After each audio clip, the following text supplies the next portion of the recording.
Antes que nada, un saludo muy especial a la Federación Regional de Folclore y Cultura de Puno, al Comité de Salvaguardia, a las autoridades aquí presentes, a los colegas ponentes, del cual soy parte y tengo el honor de integrar la mesa técnica, también a todos los presentes que se han dado cita el día de hoy. El tema que vamos a abordar el día de hoy titula Los caporales, simbolismo subyacente y resignificación cultural. Siguiente diapositiva. Pero aquí hay algo muy importante. Los colegas que me han antecedido han mencionado sobre el tundique, han analizado y han generado hermenéuticas que son propias para analizar la presencia de los afrodescendientes en el altiplano y su posterior reestructuración o recreación en cuanto a la danza. Sin embargo, revisando al doctor Jiménez Borja, nos menciona algo muy importante, ¿no?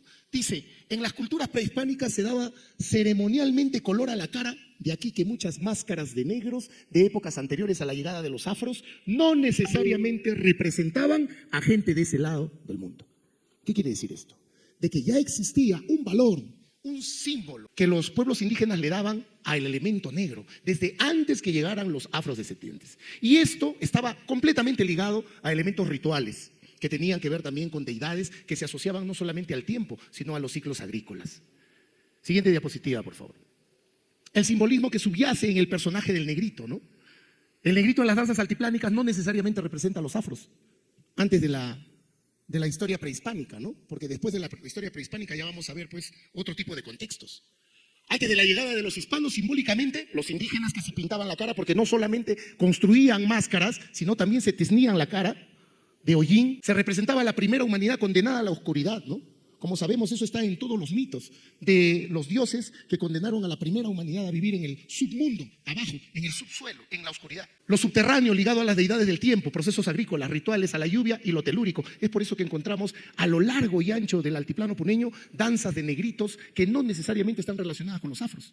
Prueba de ello, negritos de Capachica, negritos de Taquile, negritos de Amantaní, los negritos de Caca, que van a tener elementos simbólicos relacionados a patrones que están ubicados desde antes que llegaran los afrodescendientes.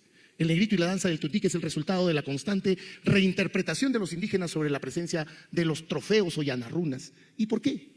Porque José Antonio del Busto, laureado historiador en Lima, postula una teoría, ¿no? El Inca Tupac Inca Yupanqui, el Inca viajero, llega hasta la Polinesia a traer hombres trofeo, que eran prisioneros de guerra, que eran melanesios, que tenían una pigmentación de la piel negroide, sin llegar al extremo de parecerse a los afros. Y a esa gente los trajeron a este lado del mundo. ¿Para qué? Para insertarlos dentro de la jerarquía de los yanarrunas. Probablemente estos negros hayan tenido pues, un vínculo simbólico con el elemento pues, de la deidad que los indígenas le rendían culto. No obstante, la antropóloga boliviana Teresa Gisbert menciona que había la presencia del culto al dios Pachacamac. Curiosamente, una deidad que estaba ligada a lo telúrico y a lo subterráneo, ¿no? A la oscuridad y a los ciclos lunares, lo que confirma también María Rostorowski. Y curiosamente, las danzas denominadas negritos en el altiplano también están ligadas a esos procesos agrícolas, a los cambios en el tiempo. Ya había mencionado anteriormente la danza, ¿no? Negritos de Taquile, negritos de Caca, negritos de Capachica, negritos de Amantaní y muchas otras danzas con denominativos de negritos que existen. Otra cosa que tenemos que tomar en cuenta es de que la danza del tundique hace referencia a una rítmica que se ha importado desde la costa. Conocemos la danza del tundique y hasta la representación del negro es una representación del negro de la costa cuando no necesariamente el indígena aymara representaba al negro así. El cuerpo sonoro y el paisaje sonoro que tenía el indígena aquí ya existía desde antes de la llegada de los negros. Los instrumentos de percusión existían desde antes de la llegada de los negros. Los incas, según los historiadores, ¿no? Por ejemplo, Porras Barrenechea y Roberto Lebellier, quienes citan a cronistas como Pedro Sarmiento de Gamboa, Alonso de Mesa, Fernando de Montesinos, Cristóbal Vaca de Castro y el mismo Guamán Poma de Ayala, mencionan sobre los vencidos y cómo los incas empleaban a los esclavos, los vencidos en guerra y los transformaban pues en diferentes elementos, como por ejemplo los runatiñas. Hacían tambores de sus pellejos, con sus cabellos hacían pues gorros, fajas, ondas y curiosamente ese elemento subyace todavía dentro de las prácticas culturales de los pueblos aymaras y quechuas. Si usted se va, por ejemplo, a la zona de Ácora, siguen agregando el elemento del cabello femenino dentro de la construcción de las fajas. Lo mismo que se repite, por ejemplo, en Taquín, en los mamachumpis. Lo mismo que se repite, por ejemplo, en Chaca, para sus chullos, ¿no? de los negritos de caca, completamente elaborados de cabello. Y eso es un rezago que queda casualmente de esas prácticas culturales desde épocas incaicas, que estaban ligadas al elemento negro, ¿no? Al oscuro, a los yanarrunas.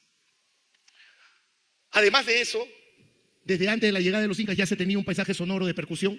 Los tambores incas, el sonido de los tambores y su vínculo con deidades telúricas, porque no se podría interpretar de otra manera.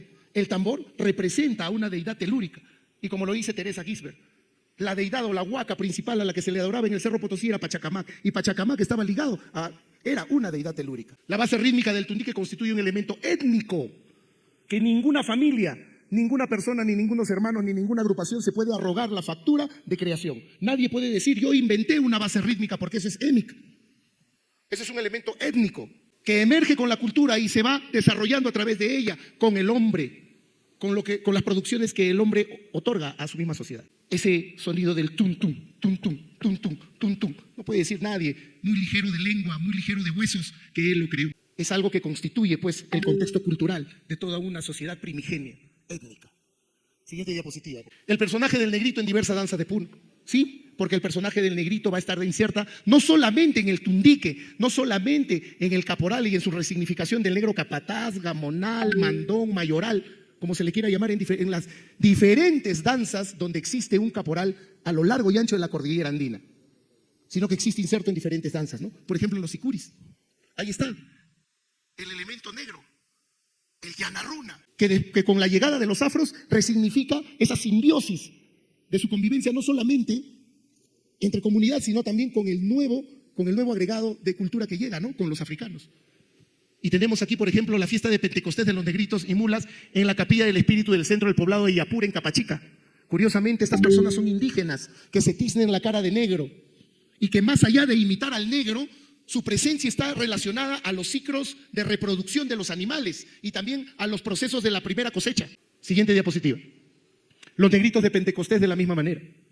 Gente indígena que se tizne la cara de negro. Siguiente diapositiva. Los negritos de caca, como habíamos mencionado, ¿no? Que tiene una relación, un vínculo con el elemento que subyace dentro del poblador andino en esa simbología, ¿no? Que está ahí, de lo que significa, pues, este encuentro con el afrodescendiente, pero también lo que significó para ellos la presencia del yanarruna, ¿no? Siguiente diapositiva. Y el tundique. Siguiente, por favor. Frisancho dice, en el álbum de oro, el tomo 10, los indios, al ver el maltrato y humillación, acuñaron un nuevo vocablo, yanacunas, que en quechua significa los negros, con el significado de hacer siervo de esclavo, lo mismo que empezaron a aplicar los mismos indios, pues al perder sus tierras se sometían voluntariamente a la servidumbre, se alquilaban para el trabajo en las haciendas y minas a manera de esclavos negros como yanacunas. Yanarrunas, yanacunas constituían pues una clase social pues de sirvientes. Emilio Romero por su parte menciona, ¿no?, en su famosa monografía El departamento de Puno, otro baile llamado tundiquis es igualmente de factura colonial. Los danzarines son parejas de hombres y mujeres en el que uno de los indios se disfraza de zambos o mulato y caminan al son de una gaita hecha de un pinquillo y una vejiga inflada. Siguiente diapositiva. Entonces, vamos a entender que la resignificación de esta danza, que es el elemento primordial para la recreación de lo que hoy día es la expresión de los caporales, es principalmente el tundique.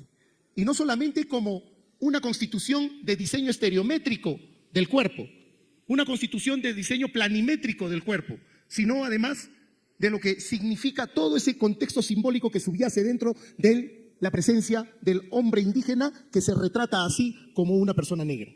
Dice, es la sátira de los aymaras a los africanos en la época colonial y el virreinato del Perú. La palabra tundique o tundiqui proviene de la onomatopeya que se produce al sonido de los instrumentos de percusión, ¿no? El tum tum. Y como lo dijo el maestro Cerruto, aquí habría que hacer pues un análisis mucho más profundo, ¿no? Dice que la palabra tundique evoluciona del puquina y el aymara. Si se cumpliría la teoría que plantea José Antonio del Busto y el viaje de Tupac Inca Yupanqui a la Polinesia y al traer a los hombres trofeo de los melanesios, estamos hablando de que ahí, en esta zona del mundo, encontró el culto a Kuntixi Huiracocha Pachayachichi. Y hay construcciones incluso incas dentro de ese lugar del mundo. Entonces podría ser de que la palabra evolucione de un vocablo que esté relacionado a esta deidad y a este Dios. Eso habría pues que profundizar en su investigación, ¿no? Los negritos tundique del centro poblado de Chilcapata, Conima. Esa es una investigación que lo empecé hace 3 años. Podemos ver aquí a 2 pobladores de la zona de Conima de Chilcapata. Curiosamente, uno de ellos lleva una máscara que no necesariamente representa los rasgos del negro africano.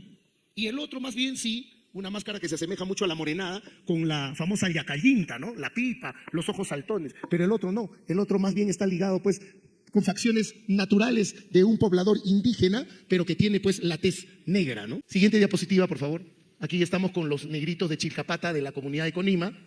Siguiente diapositiva. Y bueno, en esta oportunidad, en el segundo viaje me acompañó el doctor René Calcinanco, ¿no? Porque es importante no solamente revisar los libros, no solamente revisar los documentos, sino también hacer trabajo de campo. El trabajo de campo es lo que nos va a diferenciar de los vecinos que andan despotricando, que nosotros copiamos, nosotros plagiamos. ¿Por qué? Porque a comparación de ellos, que tratan de invisibilizar su cultura viva, nosotros tratamos de darle visibilidad a nuestra cultura viva.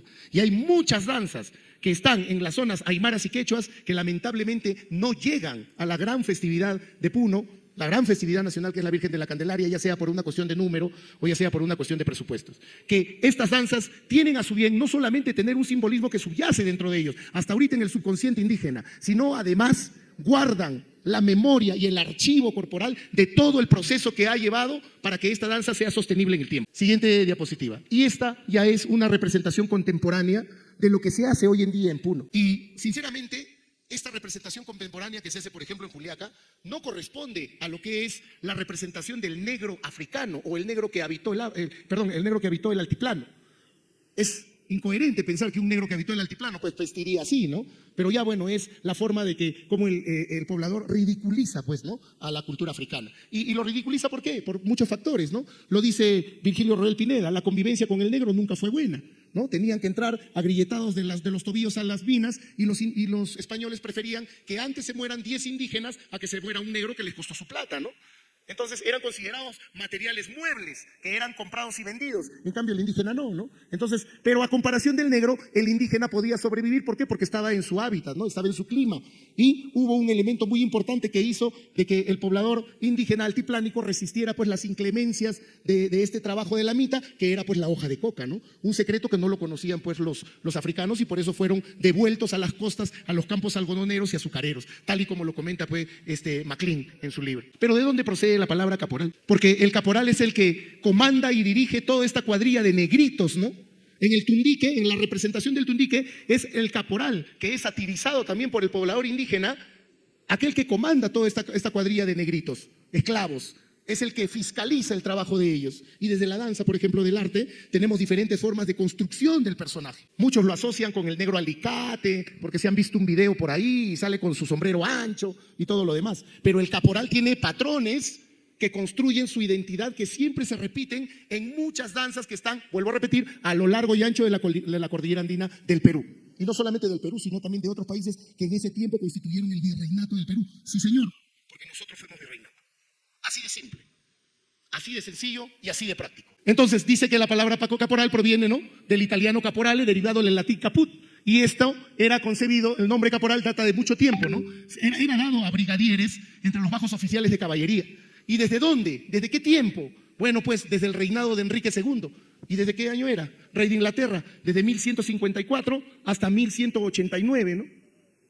Pero escuchamos siempre la verborrea constante de los vecinos del otro lado de la frontera, que hasta la palabra les pertenece, ¿no? Cuando en 1154 no eran ni siquiera proyecto de vida. Entonces, imagínense, Robert MacLean, en su libro Los negros en el Nuevo Mundo, publicado en 1948, menciona lo siguiente: el caporal fue personaje de la etapa colonial en el virreinato del Perú y el virreinato de Nueva España en México.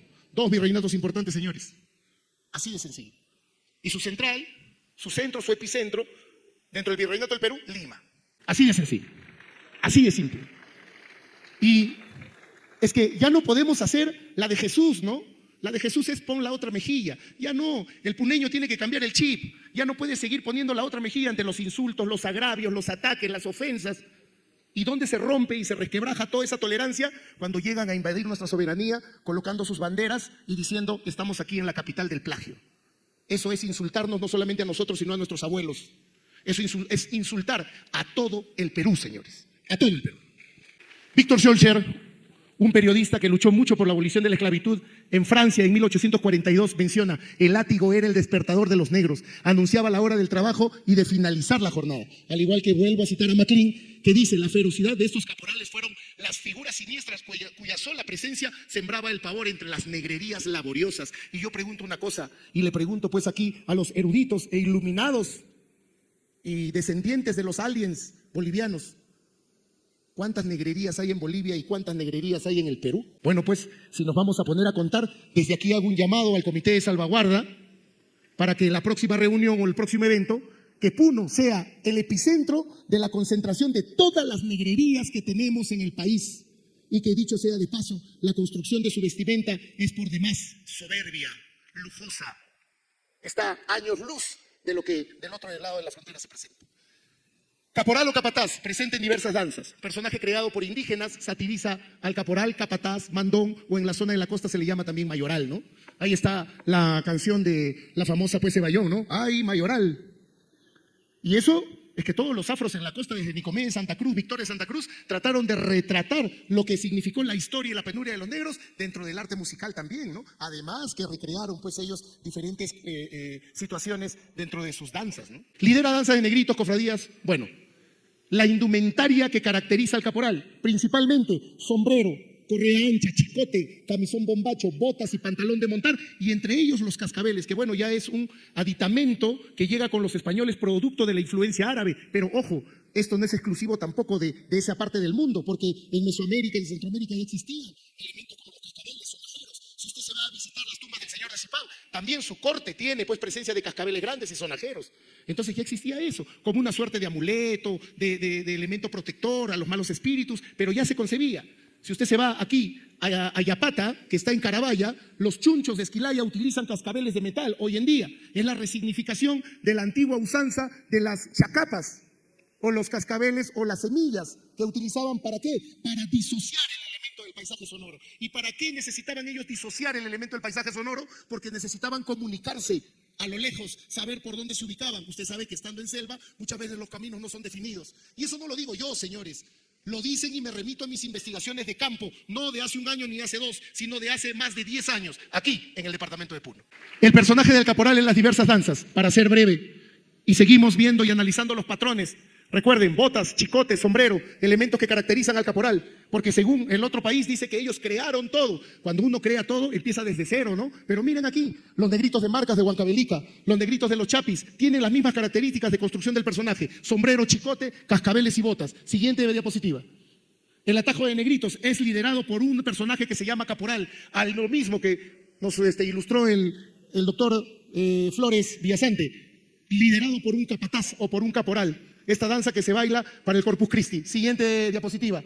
La danza Capac Negro del Cusco, liderado por un llamado caporal, pero que a comparación de todos lleva una matraca, y la matraca también es una influencia árabe.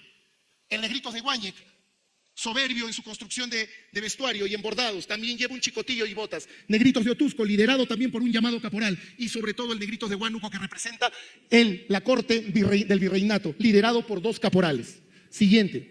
¿Y qué hay de la recreación de los hermanos Estrada de Bolivia? Porque aquí hay que hablar las cosas con nombres y apellidos, señores. Siguiente diapositiva.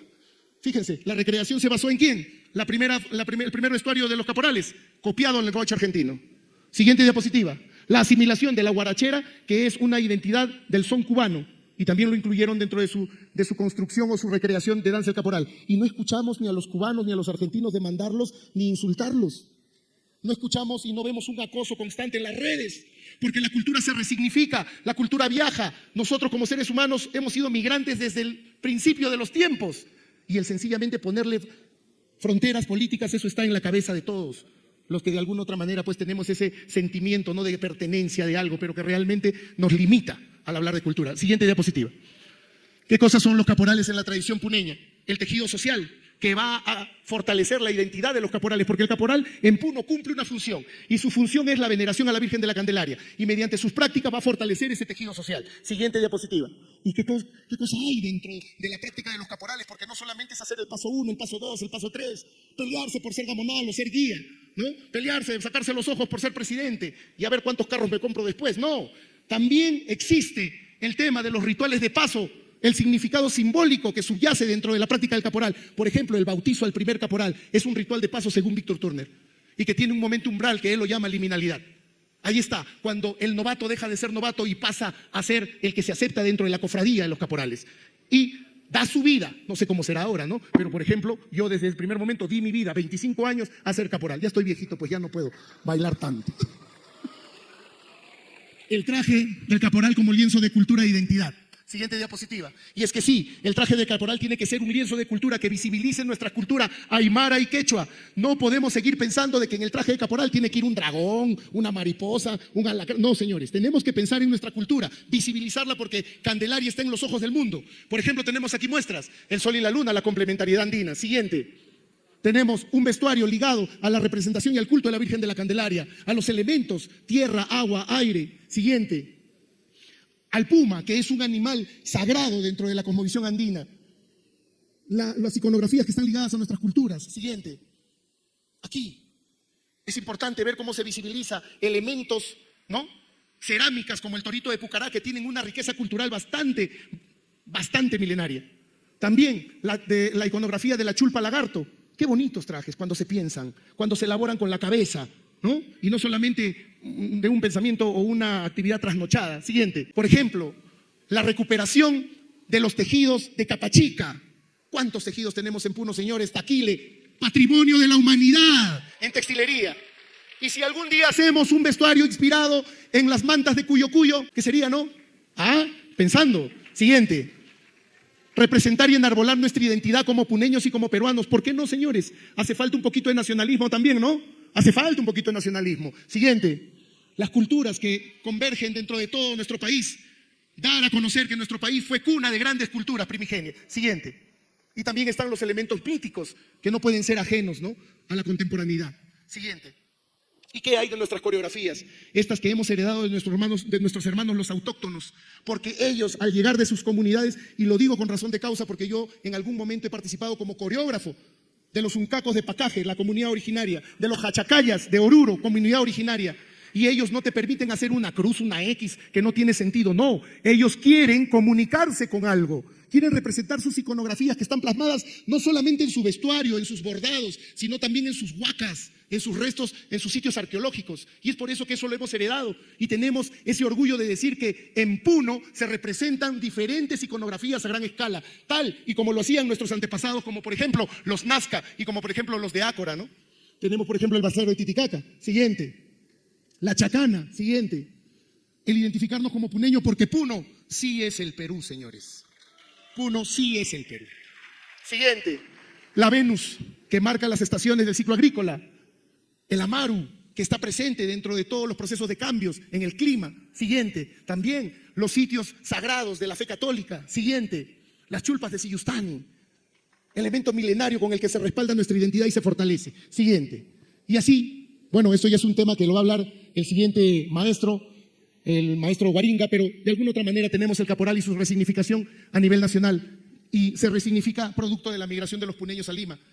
La concepción o la adquisición del capital simbólico mediante las actividades comerciales que hacen y las prácticas de danzas, sobre todo de luces, que realizan en la capital para posicionarse culturalmente, y la generación de espacios que hoy en día son emblemas para que la cultura puneña sea visible, como por ejemplo la Central Folclórica Puno, la Departamental Puno. Y de esta manera podemos encontrar en cómo el caporal se va resignificando constantemente. Según García Canclini, el elemento híbrido es aquel que es atravesado por diferentes culturas contemporáneas. Y vamos a ver cómo el caporal emerge en Lima, pero ya desde otros estratos, otros elementos. Se va amalgamando con elementos foráneos, modernos. Hoy en día en Lima existen diferentes estilos de caporales que están combinados con la marinera norteña, con el reggaetón, con la bachata, con el sexy dance, con el reparto, que son elementos que la juventud maneja y son parte de la cultura contemporánea. ¿Y dónde emergen? Que emergen en los conos, porque eso es parte del archivo cultural y del paisaje, del entorno en el que esas personas crecen y se desarrollan. No es igual que uno de la Victoria baile la salsa a que uno de la Molina baile la salsa, ¿sí o no? No es igual que un puneño baile su marinera puneña, a que un limeño quiera venir y bailar la marinera puneña, ¿sí? O por más bien que lo haga, no va a haber pues ese contexto de archivo cultural que tiene el hombre de Puno y viceversa. Y todo eso rige y marca la cultura. Y bueno, combinado también con el elemento chicha que tenemos en Lima, porque Lima ya no es de los limeños, Lima es de todo el Perú. Siguiente diapositiva. Muchas gracias.